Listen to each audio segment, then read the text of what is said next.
I'm Chris Medico, and I'm representing the Whatcom County Library System, the Point Roberts Library, and the Point Roberts Historical Society. So this is our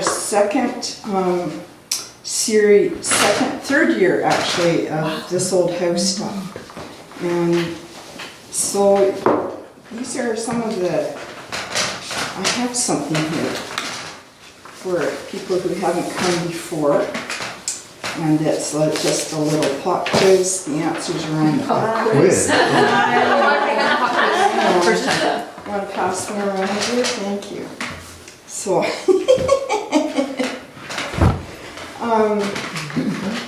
yeah. There with the house? There with the house. They are. This is about eccentric locals. You brought this, you found it. Pardon? You found it? No, it's in, I know, it's not Samuelsson trials. Yeah. It's this chap lived in that house. By his father. And this is his son? And that's his brother. I can tell you, Chris will probably explain. this is the house that we're going to talk about. It's the Samuelsson house. And it's located on the corner of Tyee and Benson. It's on the northeast corner. And I think you probably all passed it on your way down Tyee Drive. It doesn't want to stand up, but there it is. Yes. And so I had some other things that I had prepared for the times when nobody came. I'll just tell you about that. I had some rocks to pass around, and you have no doubt noticed big rocks on the beaches, in the fields. There's a huge one on the field at Tyee and APA Road. And these are rocks that the glacier left behind when the glacier covered all this area. And when it receded, leaving Point Roberts an island, it left behind all of those stones, and they're called erratics because they're not part of the native soil. So everybody had a rock and they could put it on their soil. I've been calling them eccentric, Chris. Eccentrics, they were eccentrics. I think that even fits better. Yes, that's good. And so when the Fraser River Delta began to fill in the area, it eventually joined Point Roberts and it all became one big landmass. And it was well known to all the native Indian tribes. The fishing grounds were famous. They came all the way from the Lily Point around to Boundary Bay, and there's still native tribes fishing on Lily Point today. They come and make camp there. But this was the time of reef nets, fish traps. It was just a multitude of wealth. The Icelanders came in a very roundabout way. They had practically no opportunities in Iceland, and times were severe. They were starving and they were out of work, so they heard of western places. They came via Ellis Island or via the St. Lawrence River. They stopped in North Dakota. They stopped in Winnipeg. There's still a huge Icelandic community in Gimli, Manitoba. And then they came to Vancouver, Victoria, Seattle, Blaine. The ones that went to Victoria were not treated all that well. And one of them, who was going to Victoria, changed his name. It was, his last name was Sever Giersson.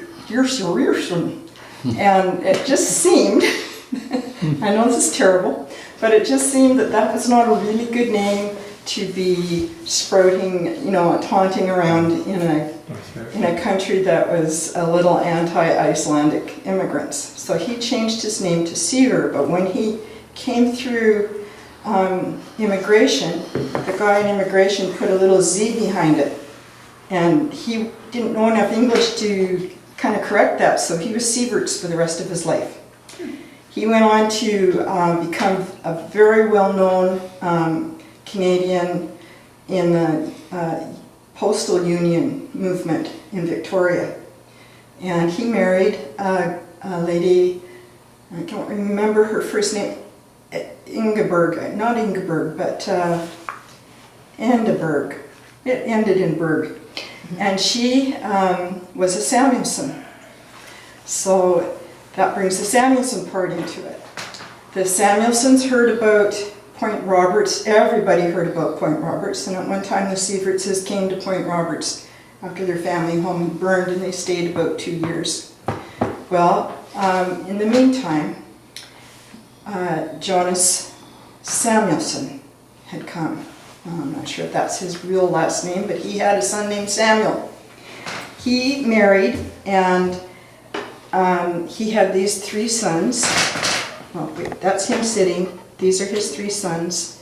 And this is their stepmother. Now, their stepmother was a Sieverts connection, and that's why I mention it.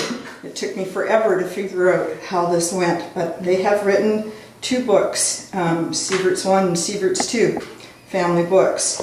And so I find that this was John Sieverts here with all his family, and his sister was also with him. His sister, I'm only going to say this once because it is very confusing. His sister came to Point Roberts, and she married a man named Whalen, which we believe was old Pat Whalen, and he died, and she was left rather destitute. Eventually, Jonas Samuelsson, his wife had died, and this was like his sister-in-law. So she came to his home and took care of his boys. Her name was Ingeborg. She was known as Emma, and she was their aunt by marriage but eventually Jonas married her. So she was a mother to these boys, and you can see the affection in their eyes as they look there. Now, I talked to the person who's currently living in the Samuelsson house, and they found the old plans for the building. They were ordered from Sears. And then the people just constructed them from the plans, and I'm sure there was more than a few houses here in Point Roberts done like that. And they're just very typical farmhouses. And like the farmhouse that I grew up in, there's tall ceilings. The present owner, Dan Brandt, the ceilings had been lowered, probably for heating reasons, because those are hard houses to heat. So they took out all the lowered ceilings, and they restored the high ceilings. They paneled it in dark wood. That looks marvelous. And there between the ceiling and the upstairs is one of those vents that they had in our old house. And you could open it to let heat up, or you could open it to eavesdrop on the visitors below, which was really what it was mostly used for. It was great growing up in that house. So the Samuelssons lived in this house, and they had a daughter named Laura. Laura married Jules, which one is this, Jules? Yes, on this side. On this side? That's Jules? Yes. Okay.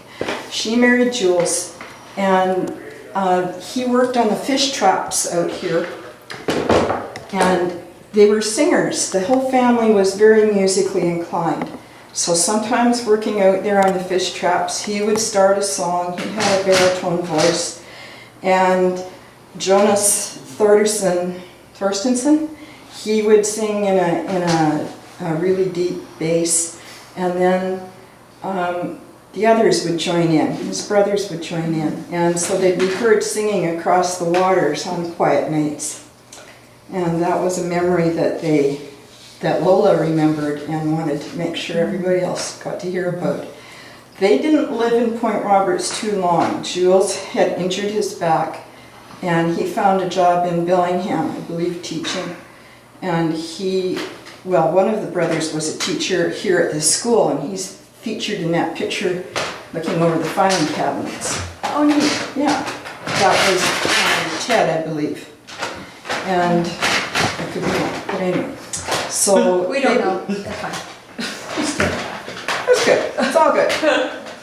Anyway, they moved to Bellingham and their house became I assume was rented out. I know at one time the Sands family from Point Roberts lived there. They were Icelandic Norwegian. And I remember when Larry Sands lived there with his wife and kids. Then much later on, Erica Lorraine, granddaughter to Laura, lived there, and she loved it. She said you could sit out on the front porch and see everybody going by, and it was just nice. So the people that lived in it for about 25 years, and the man who still lives there, they have loved it too. And there's a white rose bush there that has a little story. The former wife of the man who lives there, Deb Brandt, I think is still her name. You can find her working in Nielsen's, but she said her grandmother had walked all the way from the East Coast to California. And when she got there, she had a house and she established a beautiful white rose. And her daughter got a slip of that and established that same rose. And Deb got a slip of it and she had it planted around the back of this house, and it's still there today. So I was going to go and pick some, but time is of the essence. So Chris, is Lola Lorraine a Samuelsson? she is. Oh. Yeah, she's part Samuelsson. Yeah, and her mother's, I can't remember her mother's last name. But, Johansson, Chris. Johansson. Okay, so there you go. And the sisters still live here on Point Roberts, some of them. Erica still lives here with her family. Val Lorraine lives here with her family. Her girls are now grown up. Everybody's children are now grown up. And Dana comes often. She lives in Victoria, but she often comes to see her parents. And of course, Erica and Val and Dana's mother and father are Laura and Ernie Lorraine. So that's what I know and can fully relate about that house. So did you all take your quiz? I took it last week. She took it last week. She I knows took it. it last week She too. knows all the answers, so does Dana. Except Yeah. So who was the first and only Chinese settler here? We talked about him last year, and his name was Ah Fat. And he was a man who the community protected from the purge that went on in the rest of the county in the 1890s. His house was like at Lighthouse Point. Okay, and his house was at Lighthouse Point. Yeah. And you can see up here in this map, Ah Fat residence right there. Wow. 1904. Yeah, and he didn't, he was one of the few settlers that didn't want the rights to his property because he said he had no wife and no children to pass it on to. So in 1908, when everybody got their permission to stay on the land that they'd homesteaded, he wasn't one of them, but he had a restaurant down at the bottom of Gulf Road, and he was a prominent figure here. People enjoyed his food. It's the first time they'd ever had Chinese. And erratics are not cyclists who take up the whole road, and not eccentric locals, but boulders left behind by a glacier. Or all of the above, as you wish. And this building, which replaced the old school, was a WPA project, a Works Project Association thing established by Franklin Delano Roosevelt as his way to help make work for people during the Depression. You say it replaced the old school. It did, because the old school was right beside this building, Oh. And they Wasn't wanted to improve it, but there were no funds for improving it. But there were funds through this WPA to build a new building, and that's what they did. It was the old school wooden structure too, and Yeah. it was wooden. So this thing, and this has stood ever since. It's had But its, this was a school as well. this was a school as well. I went to school here. I can testify to that. Bunny went to school here, right? Maybe not. Yes, you did. Okay. Wow. I know. We're You old. both passed. You passed. Apparently. No, finish as soon as you pass school. Yes. Yeah, Eventually the you're school. still alive. Eventually, the school only went to grade 6, and after grade 6, the kids all went by bus to night. And then eventually, there were only 11 children eligible for school, and they closed it, and everybody went to Blaine. And then way back in the 90s, it was opened again when they decided to have a school for younger children here. And for about 9 months, it was a school. One of the rooms was used as a schoolroom before they built the one up near Bakersfield. So they still have that school functioning, and it goes from kindergarten to grade 3, and then they go to Blaine. Or parents have often put them in schools, in Canadian schools. So, I've come to the garage sale, but how many rooms does it have up there? I think it's got about 5 or 6 rooms. I'm not sure. Classroom. Well, I think what it has is some classrooms that are divided, so maybe kindergarten and first grade share a room, and so do second and third.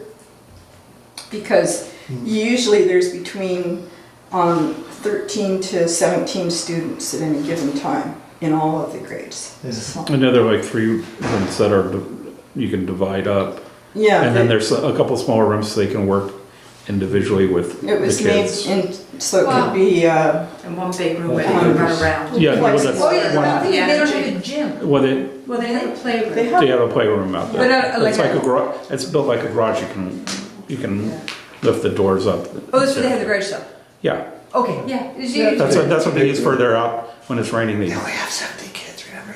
Yes. So, so they've got a lot. And APA stands for Alaska Pastor. Alaska Packers Association. I once went down to California, down to Fisherman's Wharf, and there at the very end near the Maritime Museum was this big old boat. And I thought, big old boat. Oh, it's an Alaska Packers original boat. And so I got to walk all through it, and they were big. And they came into the docks down there at the end of Lily Point and uploaded and unloaded, and it was quite the going concern. And so, the famous country store that stood at the corner of Tahiti and Gulf, Yes. Ben's store. That was mainly the store. Sometimes there were other stores in the summer, or they lasted for a few years, because there was a general store in Boundary Bay at one time. There was one at South Beach, but Ben's store was the one fixture that was always there. What did Ben sell? Pardon me? What did Ben sell? Where did they sell? No, what did he sell? What? Everything. Anything. Gas, food, clothing, everything. It was a general store. Yeah. He was the store. It was the store that you went to. And then when gasoline got so high in Canada for Canadians to buy, several entrepreneurs figured out they could have gas stations here. So 5 were built, and some of them were kind of like 7-Eleven stores. And so it was competition for Ben's. And then the big marketplace came in, and that kind of was their death knell.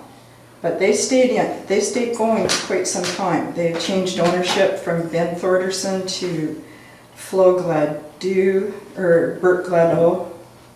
The Juliuses had it, and then the Hammers had it, and it survived being driven straight into by a misguided resident one night, and rose again. But eventually that was it. And so they sold, and that's now where USA Gas was, and I don't remember the name of the station that's there now. Exxon? Exxon. Oh, it's a Mobile. Mobile. How do you say Mobile? Mobile. Mobile. Okay, so that's where they were. there's another old house right beside it that someday should be featured. It belonged to Runa Thorderson, and it was, she had the most beautiful garden. She belonged to the Evergreen Garden Club, and she and my grandmother, who was Canadian and belonged, they had fierce competitions between them and Anna Baker, who had a complete fish pond. I think Runa did too. It was, they passed around this trophy year after year with just their names on it. The fish pond is being restored. Is it? That would be lovely. Yeah. Where should you always take Icelandic visitors? The graveyard, cemetery. The cemetery. And you show them the tombstones with the Icelandic names on it, and they are moved to tears. And they really appreciate it. When the Icelandic president came here, she was taken there and she was very moved, and there's a plaque there in her honor. I have a question. Yep. Does anyone know, what are they building across there? Oh, I It don't know. looks like a horse thing, or, It's just It's a construction private yard. facility. We're trying to figure out It's a what's construction outside. facility. A construction It's facility. a contractor, and he's been using it for storage, that's all Who's I that? heard.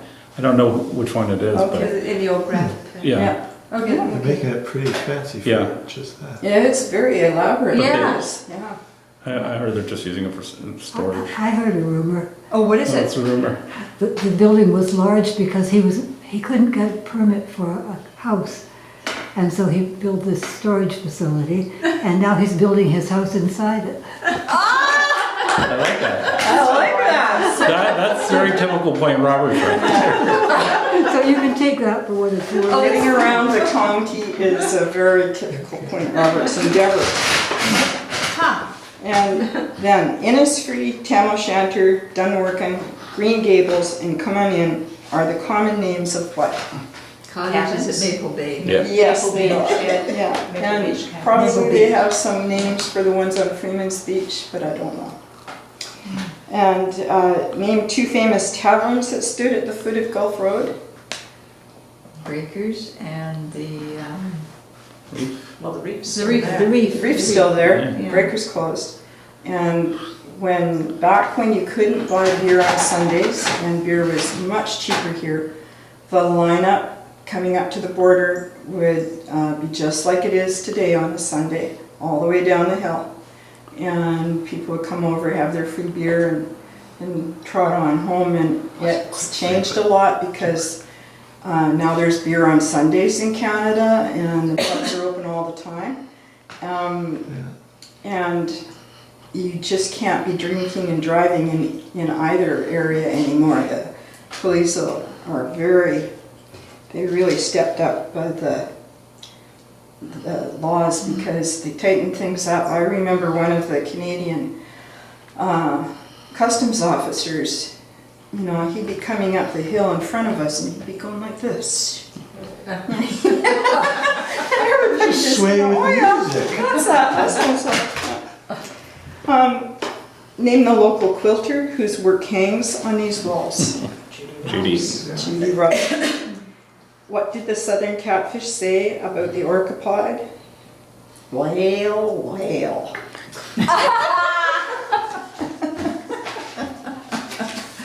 Gonna do that in the joke selling contest? So often now, it's not, nobody's laughing. So, this is all I have on the Samuelsons. Bunny knows a little bit more, and she's got the book. Just Kind of the Bible. Show them the name I of have that book. It's This is called called Icelanders Icelanders on the Coast. Pacific Coast. And And it's based on the work of one woman, Margaret Benedictson, who came from Iceland, the usual story. And her home was in Blaine. And she made it her business, year after year after year, to visit all the Icelanders in their homes and then record what was happening in the family, who they were, what their genealogy was. Wow. And this was in Point Roberts, Blaine, and Bellingham. And it was all in Icelandic because it was being sent back to Iceland. So a group of people worked very, very hard, people in Seattle actually, and people in Blaine, to transcribe it into English. And so we have, as a result, quite a thorough record on Point Roberts of who was here in 1925.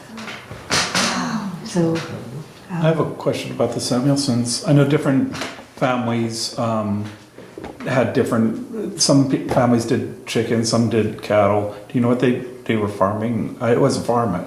They Or was it? had everything, I think, because they had a huge barn. everyone had a cow, at least, or two They had a cows. huge barn, and this is the picture of the shed that they had when it was all falling down, and Judy did a quilt of it before it was actually derelict completely. And I think they did what everybody did. They had some animals to raise. Oh, well, some people Fish. did. I know some people did. Some people did. They had the one family had a Chicken mill. Some people had a lot more chickens. And, Yeah. During the Second World War, when eggs were very scarce, everyone on Point Roberts was raising chickens. Shipping the eggs to Bellingham. Good to know. And the cream. They were From the skimming cattle? the cream, separating it, and sending cream cans to Bellingham to make butter, because there was such a shortage of... so it was mostly dairy cows that they had out here. Yes, yes. Yeah, even there was a big barn in our place, and then every year the only occupant was a calf that my dad would get at the beginning of the season and have butchered at the end of the season, and the meat was stored in lockers, frozen in Blaine. In Blaine, In Chris? Blaine. Yeah. And then there got to be a huge scam on people doing that. They'd show you the beef hanging. It looked marvelous.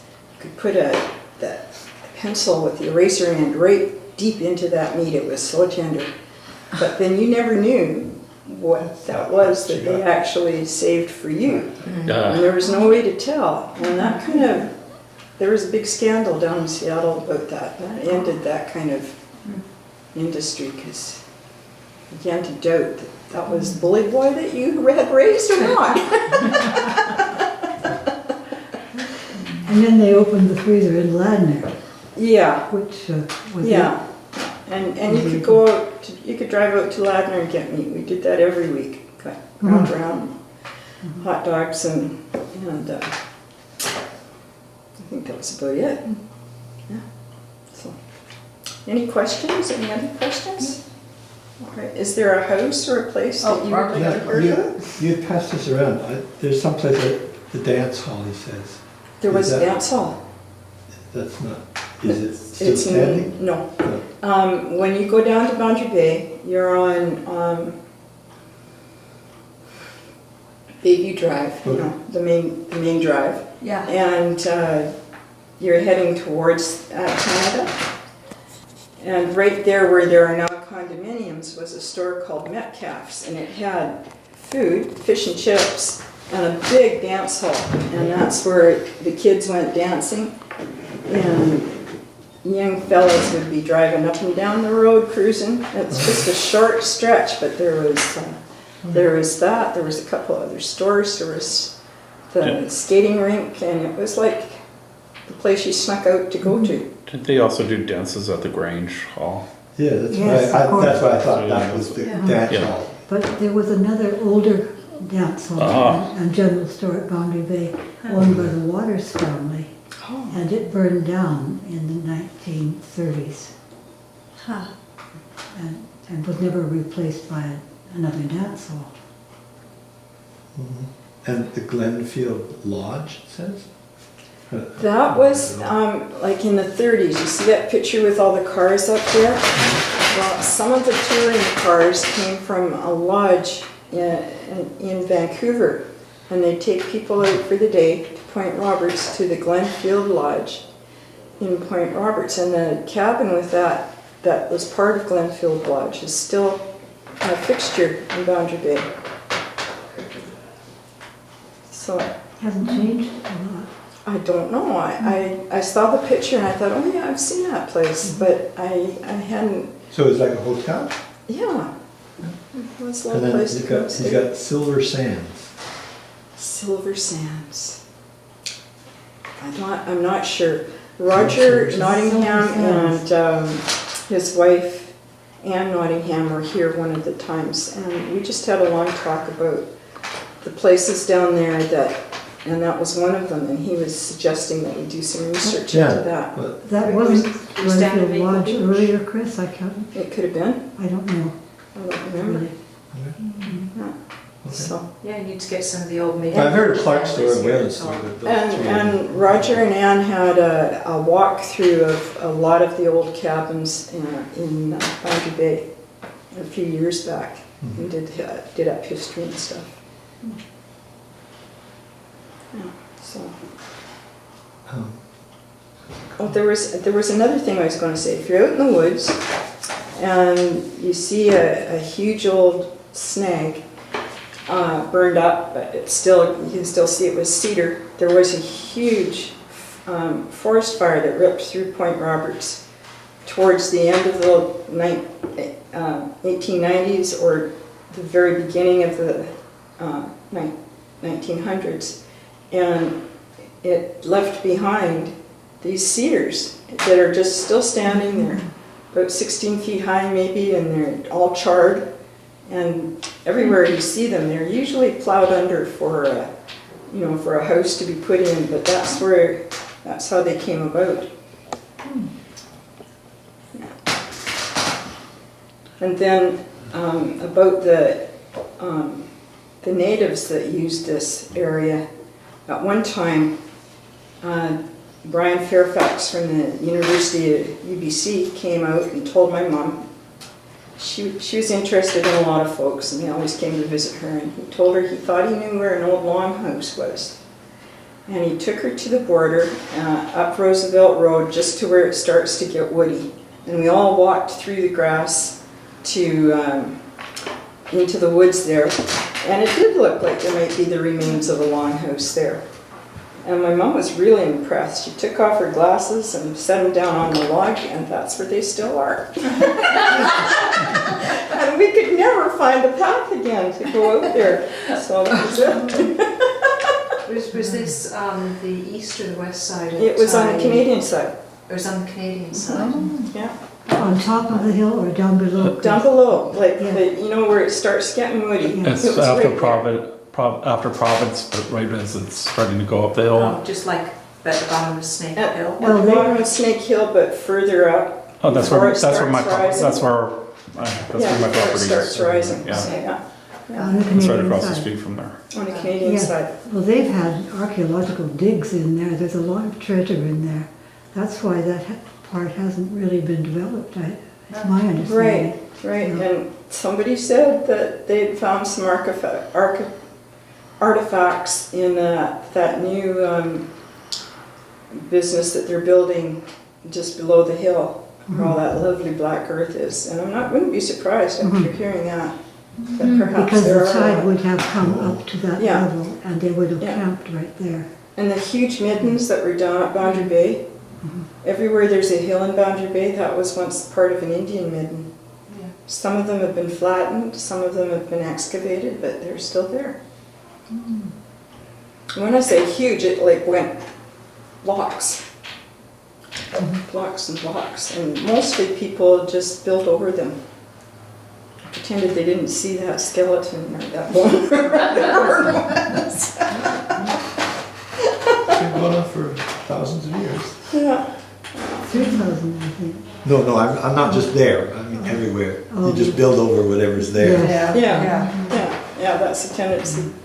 Around the 1870s, there was the west side of Point Roberts was a stopover point for people on their way to the gold rush in the Fraser River. And there was a little town there called Robertstown, but it was short-lived. There was also said to be a hanging tree nearby, and there's rumored photographs of it. But it's no longer there. So, if you've got any other questions? Okay.